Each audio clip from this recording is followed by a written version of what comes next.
Yeah. Welcome to West Coast Reactive Podcast, number one independent podcast in the world. I need you to go to westcoastreactive.com, number one independent website in the world. Why, you ask? Because it's me, Big Silencer, DJ Heavenly, Jaron Draws, and the whole family. Tune in, stay active, don't miss out, get some merch, freshen up. Summertime's coming. We need to stay busy. Much love to y'all. Hit the subscribe button, like, share, do all that good stuff, and get at me.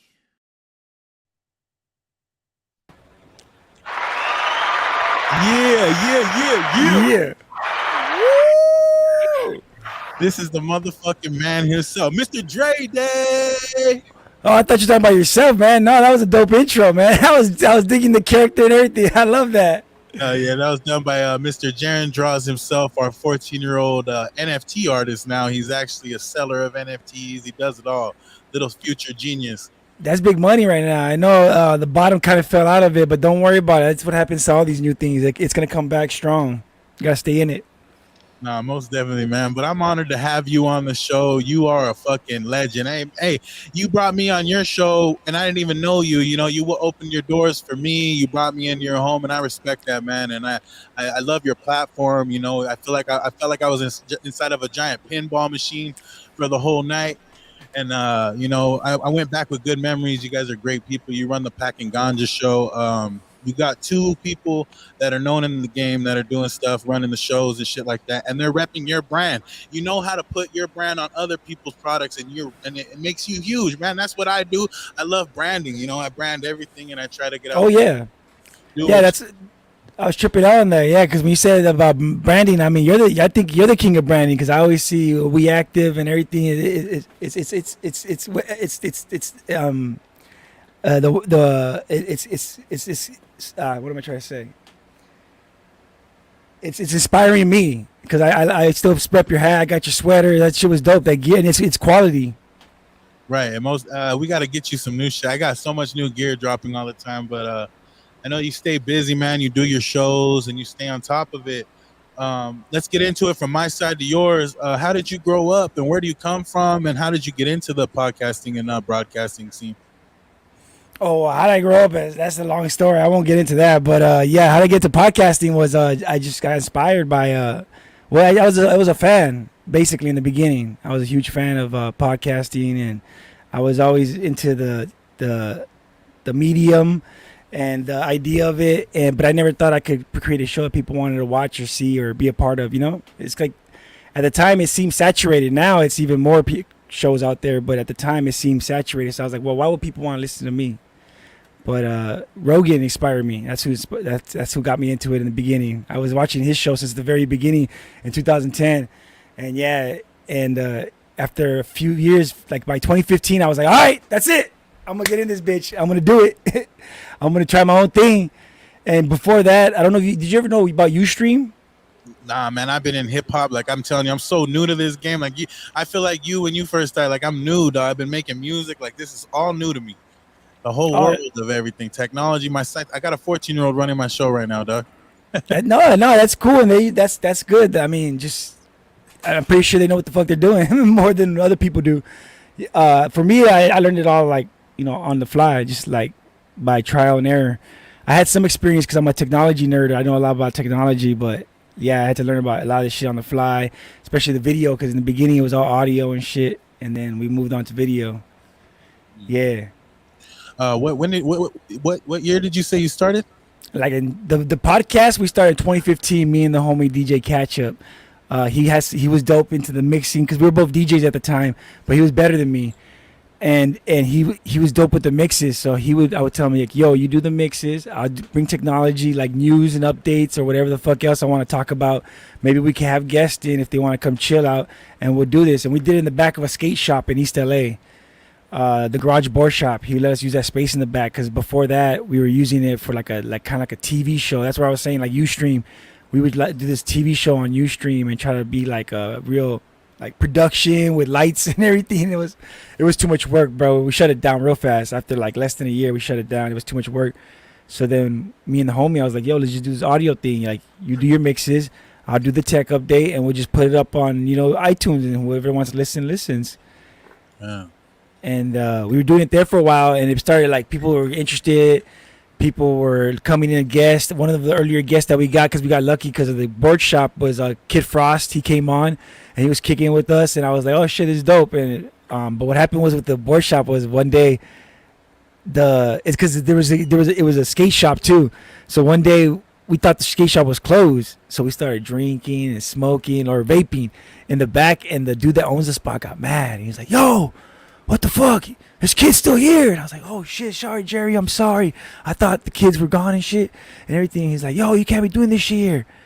But I realized that day that I was like, yo, this is one of the funnest shows I had. We were fucking laughing. We were ripping it up. It was a good time. So I was like, yo, fuck it. I'm going to move that shit to my garage.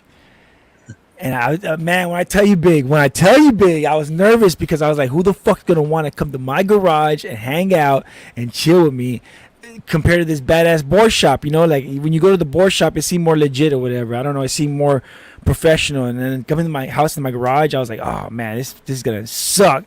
So then you came to the bigger studio. The other studio before this was tiny, man. It was half this size. But we made it work, man. I tell you, if you like this spot, you would have loved that spot too, man. We had as many lights and as much as we could do with the space. And from there, we just and then other people that started coming on the show, they started like, well, how can I start my own podcast? And I was like, well, I got the resources and I got the know-how. So I mean, why don't you just do it here? Let's just let me help you out. And that's how I start the network. And that's how I got lucky with Fix and packing ganja and all that good shit. Sorry, man. I talk for a long time. No, that's great. That's what I brought you here for, man. I wanted to know your story. We're all listening to you. I'm here to listen, man. And it's crazy because we have something in common. When I was coming up as a youngster, I actually came across that board shop, the Garage Board Shop on Atlantic in East LA, right there. Jerry, I couldn't remember his name. He drove that van with the skateboarding shop on the side of it. Yes. And I rocked the spot right there with my boy Silky Slim, free Silky Slim, man. Fucking yeah, we killed that spot and everyone was tripping. Kid Frost walks up to me and says, hey Holmes, you're fucking dope. And I was like, what the fuck? Kid Frost was out in the crowd the whole time. It was a big thing. Kids were skating and there is a board shop right there in the front. I was like, damn. That was actually at a church during a lowrider show, right? It was a big event. There was kids everywhere, families. It was a big thing right there. I think I was there. I think I was there because I used to do their DJing. I was their DJ for a long time. That's how I got hooked up with that guy. Bro, this is a crazy world, and that's crazy that you brought that up. I had to let you finish your story. I didn't want to cut you off, but that's crazy. Shout out to Jerry, he's a cool guy, man. Because of him, I was able to go to Warped Tour. I was able to go to X Games. I was able to go to a lot of spots because of him, man. Shout out to Jerry, man. I appreciate the opportunities he gave me, but it was a lot of work too, man. No, he told us, he's like, I could get you in with everybody. You just got to put in the work. And I never really went weird. I never went back and fucked with them again. Like, that's so crazy. I just went and did my own thing and ran off with the game and shit. But shout out he's a man of his word. He's a man of his word. He's straight up. He's like, exactly. Like, I could get you in with some people, but you have to put in the work. And he's a man of his word. Man, only if I wasn't a fucking drugged out crazy kid, I would have fucking listened to him and shit. I was just wanting to go rock shows everywhere and shit. I was just like, I could have been on the Warped Tour or something. Shit. Yeah.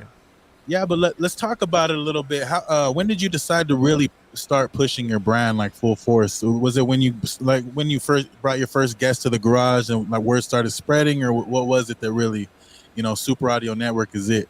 I'm gonna put all my money behind it and let's go. In the beginning, it was mostly it's even to this day, it's a passion. It's a love. It's not really a business.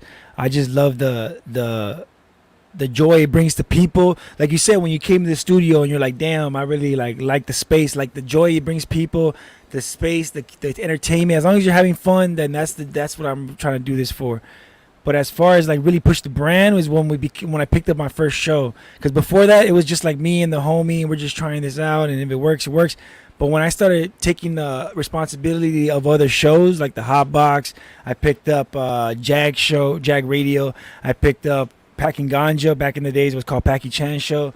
and I started picking up shows, and I was like LA Unlock, and I started like, damn, I had this responsibility to these people to like, treat their product as much as careful as I can, as treat them as if they're my own product, which it was kind of. So I started really creating the network. Started making the brand, and I've always been about branding, putting it on shirts, getting it in people's hands. Never about the profit. I've always been about like sell the shirt for what it's worth. That way you can just get the brand out, get the logo, get people looking at it, get it used to it. They talk about it. Super Audio Network pops up everywhere now. It was like, but before, honestly, it's amazing that it says it's where it's at, because I didn't think it was going to be anything, because in the beginning it was just words, but now it's kind of a logo, it's kind of a brand, like you said, man. It's kind of trippy. Most But definitely. Yeah, no, I guess to answer your question is, when I took the responsibility of other shows, I felt like I had to, man, because I didn't want to let them down. I love your brand because it sticks to like the video game theme. You know what I mean? Like it's for the kids. Like when I came back with all the like I had a pin or something, and my son still has that pin on his hoodie, and it's dope to see that because he's a video game junkie. You know what I mean? Like kids can't get off of that shit. They love Mario Bros, all that. And that's how I got this. I was sitting on my balcony. I seen the street sign out there. I was like, damn, neighborhood watch. I was like, let's put a joint in his fucking mouth. You know what I mean? And that's how I came up with that shit. No, I noticed it the first day. I was like, damn, that's dope. I dig it. I wanted to ask you what the correlation was, but it was just, you just dig the visuals. That was it. I was just real fucking. I think I was tweaked out one morning, like it was 5 a.m. I was sitting there. I seen a fucking the sign out there, and I was like, I was real young, and I was like, man, we should put a blunt in his mouth. And I called my homie real quick, dog, all crazy. He was an artist, and he drew it all like Japanese anime, like with the little eye in it, all slit. And I was like, whoa, this is gonna be something. I was like, what the hell did I discover? You know what I mean? Like it's like a discovery. No, I'm with you on that. I've always been into logos and brands and like different things. That's why I have Coca-Cola stuff. Obviously, that's the classic, and I have other stuff. But I'm into branding, into like parodies, into taking something like, I used to have a Farmer John hat because I used to work at the USC during the football games, and they give you that Farmer John hat, and I would stitch it up so it said Farmer Joint, and then I would just be into dumb shit like that. But I love your logo, man. That sweater is. I love the quality of that sweater, man. It's awesome. Yes, sir. Yes, sir. And they last forever. And that's why I think your brand's gonna last forever, man. So how did you get into DJing? That's a really dope craft, and I respect it to the fullest. When did you start getting on the turntables and scratching and all that? Oh man, I've always wanted to do it. I've always been interested, and it wasn't until I finally had the money to buy some used turntables that I got into it. I was like, "Fuck it, I'm gonna buy some equipment and do it," and I just did it. I did it for about 5 years, 3 years. I want to say professionally, but not really. But I got paid a few gigs, did some stuffs, and nah, man. I realized I love DJing, but I hate people. I can't stand doing it for people. So I'm like, fuck it, I'm done. I'd rather do this. So most of the equipment, because that's what helped me get into this podcast game, is that I had a lot of equipment from having a recording studio and DJing. I had a lot of equipment start me up to get my studio going when I needed it for podcasting. It all came in hand, huh? Yeah. And then just buying little by little.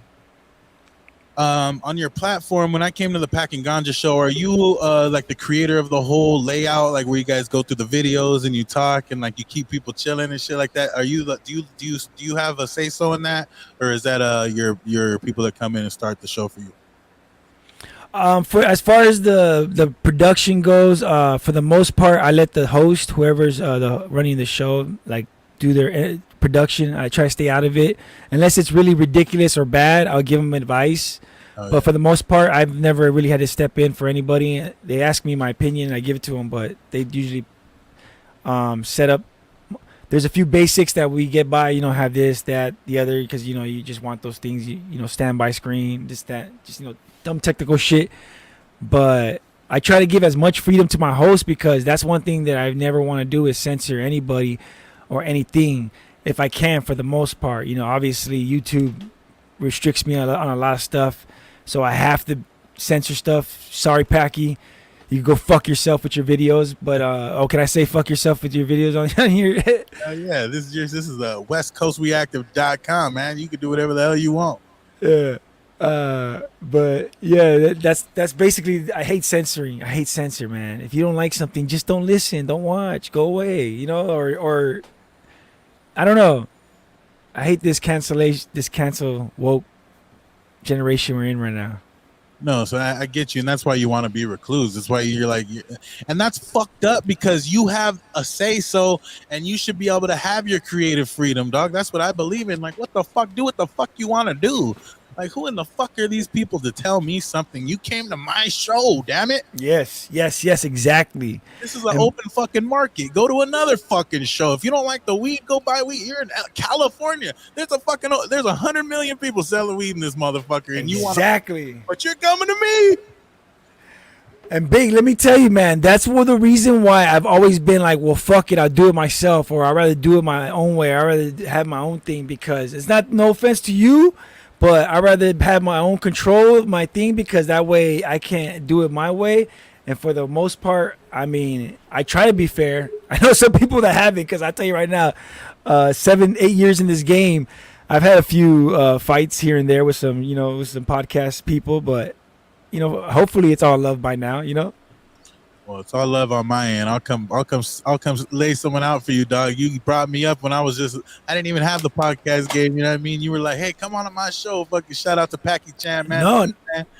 Yeah, Packy Chan, he's the one that had you on as guest. He gets wonderful guests on his show, man. It's amazing the people that he's been able to bring through. And that's another thing that these shows have been able to bless me with. I've had some great guests here with all the different shows. Like I must have produced 20, 30 different shows. I don't know, no exaggeration. Because at one time I was doing 10 shows at once.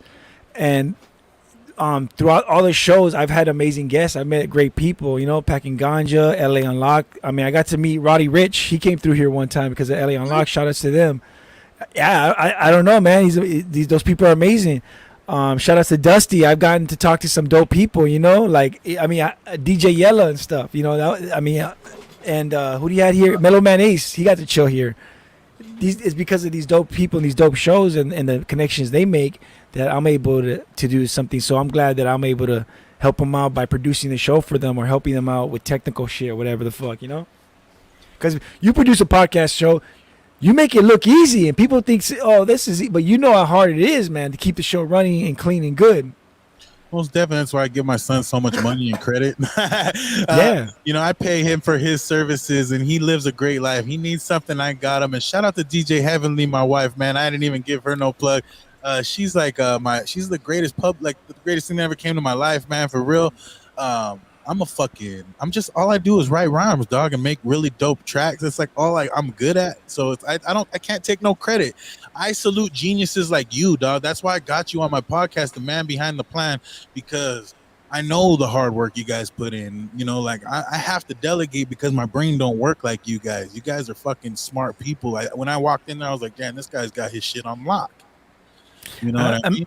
You kind of have to when you're dealing with so many shows, and you just gotta kind of have your set thing going on and your procedures to make sure that you're producing the show correctly. Because not everybody has the same needs. Like this show might have live performances, and I gotta have the stage ready, or this show might have calls, and I have to make sure phone calls are good and ready to go. It's just a lot of features that you have to, or a lot of balls you have to keep juggling. But as long as you're having fun, hopefully you're having fun, then it's real easy. But yeah, you should be interviewing your son. I mean, that's the real star right now, and your wife. I mean, those are people. The support that you get is the people that you should be interviewing, because I mean, those are not the people that get shout outs enough. They get so much fucking credibility. I think I shout them out on every single show. But you are right. Heavenly's got her own show coming up on my YouTube. It's going to be like a Spanish education class, helping people like that only know Spanish learn entrepreneur skills out here in California and shit like that. So that's coming very soon. And also like English speakers learn Spanish and intertwine with each other. That's like the plan. There you go.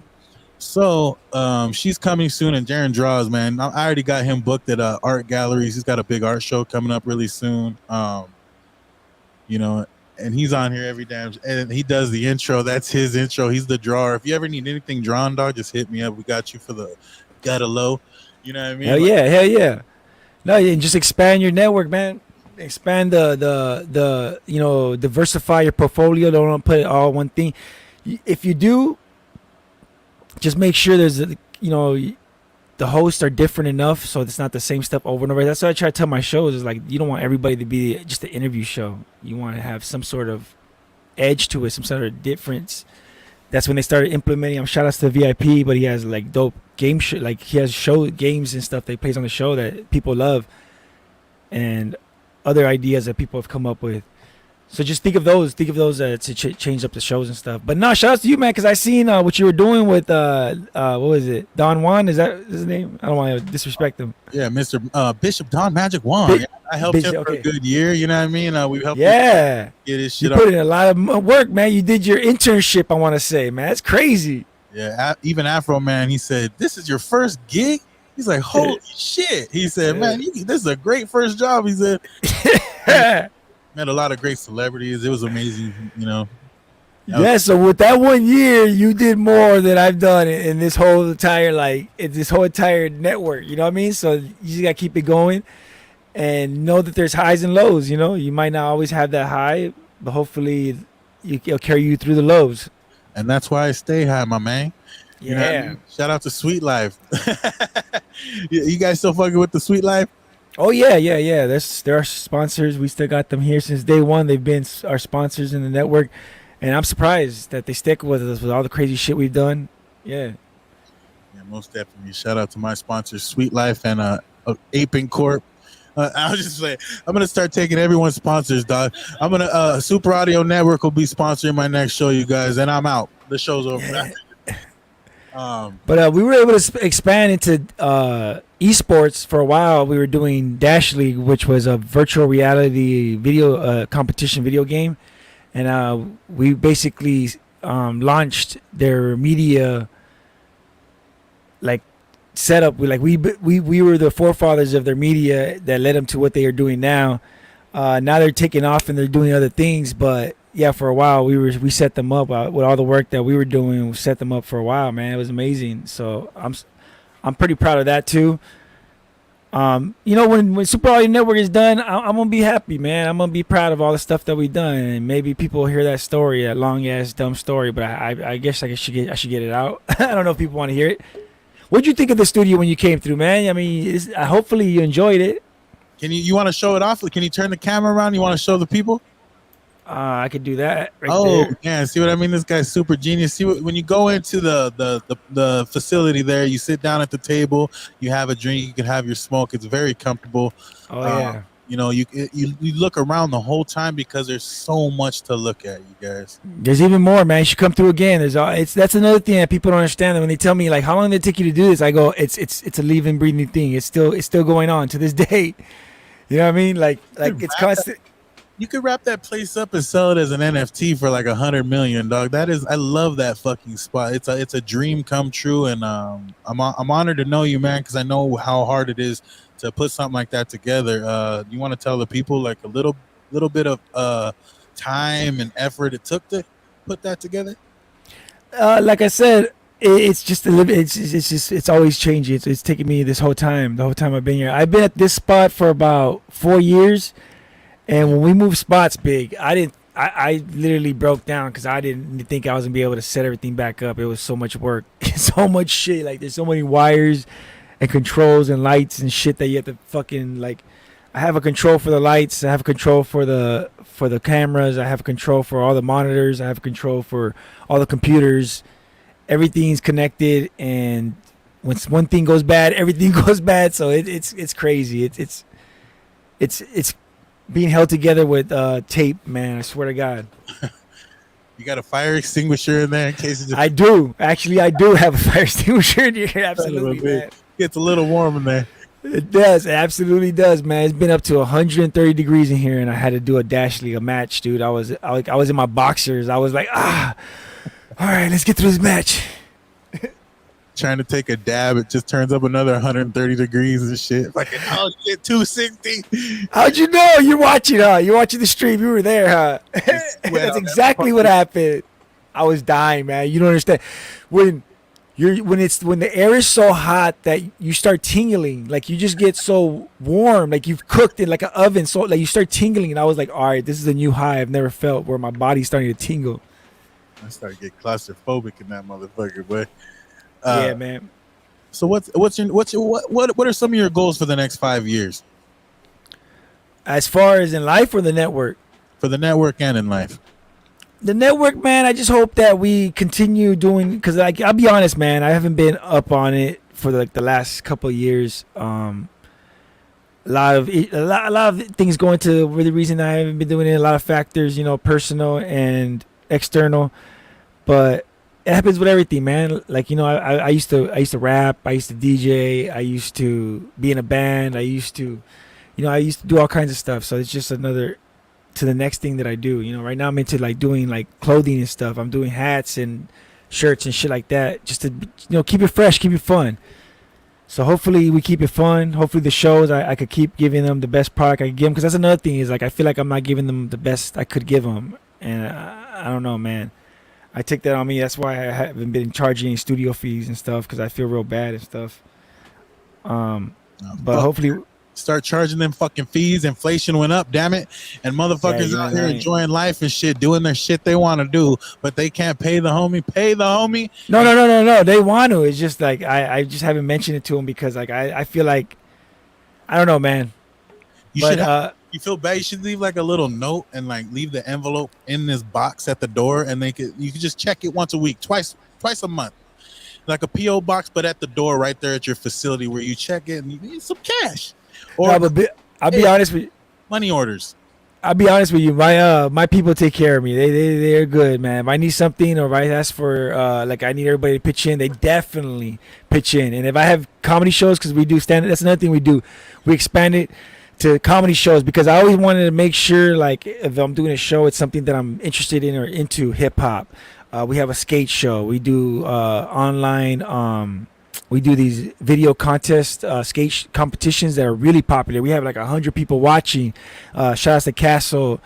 We used to do a soccer show, News Across the Galaxy.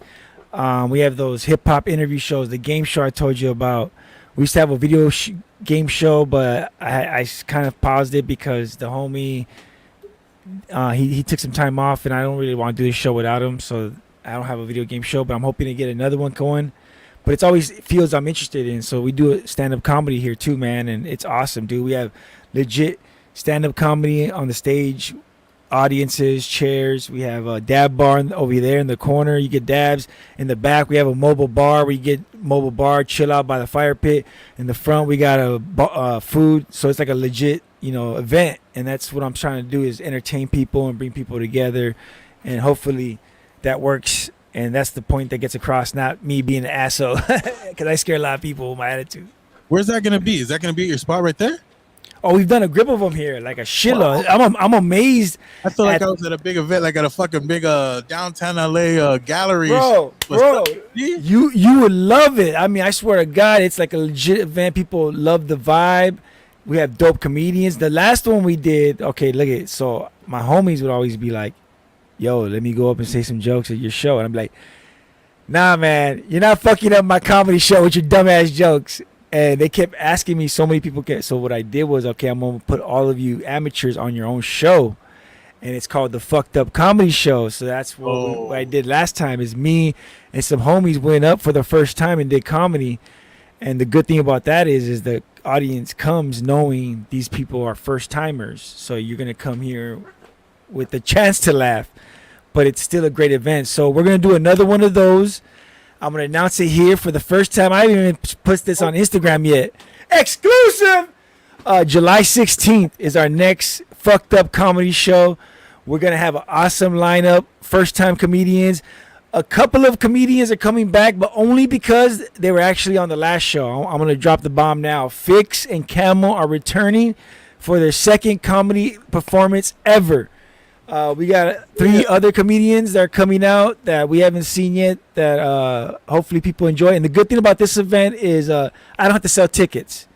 So you still need a ticket to come, but the tickets are free only because space is limited. Please come through, enjoy the bar, enjoy food, the dab bar, enjoy comedy. It's gonna be awesome. July 16th. I would love for you and your wife to be here, big man. I got you guys. Don't even trip. Come through. I got your drinks. I would love to have you guys here. Man, VIP, there it is, and we are in the building, y'all. Hey, I know a couple comedians. Let's link up. I think me and you should start at least having lunch once a month, dog, and talking and going over some notes and start getting involved, dog. Because I know some comedians. I know tons of artists, and people would love to hit your stage and rock with you, man. Yeah, man. In the past, I was kind of hesitant to doing it, but lately I just been more open to it because I want to bring more people together and do more events. So depending on the event and the situation, I'm down to collaborate. The thing about me is I like to get shit done. I hate talking about stuff and not getting it done. So I'm all about less talking, more doing, and don't worry about making it perfect. Because the cool thing about not making it perfect is you have an opportunity to make it better the next time. Because that's my thing is always make it the same or better every time you do it. Make it the same or better every time you do it. And if you're doing that, you're doing great. Man, right on, right on. Great advice, my G. Anything else you want to talk about tonight? Nah, man. I'm just amazed that the things you do, man. The places you got to go, the things. I want to ask you, like, what made you want to, get into this? But you already answered it. You're inspired. But why didn't you want to keep working with other people like you were doing, man? Like, what made you want to start your own thing? Like, I'm tired of fucking dealing with flakes, people that don't want to keep going and shit. You know what I mean? Like, I can't live off somebody for my whole life. I feel like, I'm not trying to take the, like shit. Look at all the people that followed Tupac and shit. You know what I mean? Like, once he died and shit, everyone went to shit. You know what I mean? I don't want to be that guy that follows somebody around. I want to be the leader. I want to fucking make shit happen. I can't stand waiting for shit to happen, just like you, dog. You know what I mean? Like, why talk about something and just make it happen? Like my homie came over the other day, hooked up my microphone, walked right into Guitar Center, got some dope ass shit. Now my setup's back. Like, I can't live without music. Like, there's certain shit, dog. Like, I don't know. Like, I don't want to ask nobody for help. I'm tired of it. You know what I mean? Like, I don't want to get out. Hey, yeah. man, can I be on your show? Hey, man, can I be on your show? Nah, not getting a reply. Like, fuck, dog. I got platinum records. I've been streaming millions a year. Like, what the fuck is wrong with you people? Like, you know what I mean? I'm cool off asking people for shit, dog. For real. I know exactly what you mean, and I'm glad to hear that, man, because that's gonna put you in a good position. It's gonna be a lot of work, and I mean, you might see it pay off immediately, and you might see it to pay off a little bit over time. But the main thing is hopefully you're having fun and you're having a good time, because even if it doesn't, when it's over, if it's over, you would have done it and you would have had fun. I'm kind of, for me, I'm happy because I've gotten the word. Like I get humbled. I kind of ignore it, like I blow it off, but I get humbled when I hear it from a lot of people, like Activate LA Radio, Sneaky, and a bunch, and just a bunch of people. They tell me like damn, you inspired me to upgrade my game, to to do more, to add to my shit, to see if I could be doing better. And I'm like, damn, I'm glad, because that's what I hope you could do. You see me doing better, and you're like, damn, I like that. Well, maybe I could do this. And then I see you, and I go, oh, I dig that. Let me see if I can do this. And it's like, it's not competition. It's just about, it's hip hop, baby. You know how it is. Gotta stay fresh. It's all about lacing your boots up and getting what you can, getting where you fit in, you know what I mean? And find like-minded people, dog. That's what it's all about. Like, I met my lady at a networking party. You know what I mean? Like, when we fucking took Oh off. man, she's a keeper, bro. She was on top of it. I was like, damn, this is legit. This is pro, man. I'm not this professional. Yeah, I'm really bad. I'm not either. That's what I'm saying. Like, I'm not the one to be like, yo, Dre, getting at you all day long. Like, if you say no, you say no. Like, fuck, I'd be like, man, I guess I'll just see him another day. You know what I mean? Like, no hard feelings, but fucking, I love her. And, I'm grateful to have you, bro, because you're a super talented individual. You deserve your flowers. Super Audio Network is a great platform. I hope all my guests go to your platform and ask to be on your show because they're gonna have a great time, and that's coming from a real one. So hit up the homie and get on his podcast. If you guys got anything going, he will get you out there. He is open door. You know what I mean?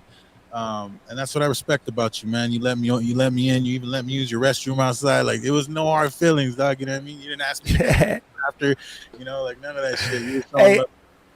hey, that outdoor restroom is legendary, man. Comedians, artists, everybody knows about that. If you're a guy, you know about that outdoor pisser, man. It's crazy, but yeah, man. Thank you for having me. Let me just give a quick shout out to the shows that are still, still rocking with me, still going. 60 Minutes of Sin with Sin the artist, Castle podcast, with the Castle crew, Packing Ganja show with Pecky Chan, Paraganja, and Rock Phenom. The VIP with Fix and Jason. And oh damn, am I forgetting anybody? Oh shit. They're gonna roast you after too. They're gonna be like, "Man, you forgot me, dog." That's how I get at my homies and shit. I got forgotten on a big show the other day. I was like, "Motherfucker," you know what I mean? Damn. Oh, Selfish Hour with Camo 211. Damn, I almost forgot him. All right, man. Shout outs to those guys for still rocking with me. And shout outs to all the other shows. I'm not going to name all the other ones, but yeah, I get it. It's no hard feelings. Nah, most definitely. Check out superaudienetwork.com, but you don't have to. I won't be mad. Nah, go get some merch. He has that dope merch, you guys. This is some shit you could rock this summer and look fly. He's got the gear. Get at his website. Link will be below in description. My brother, thank you for getting on the show tonight. All right, my guy. Thanks for having me. All right, peace. Late.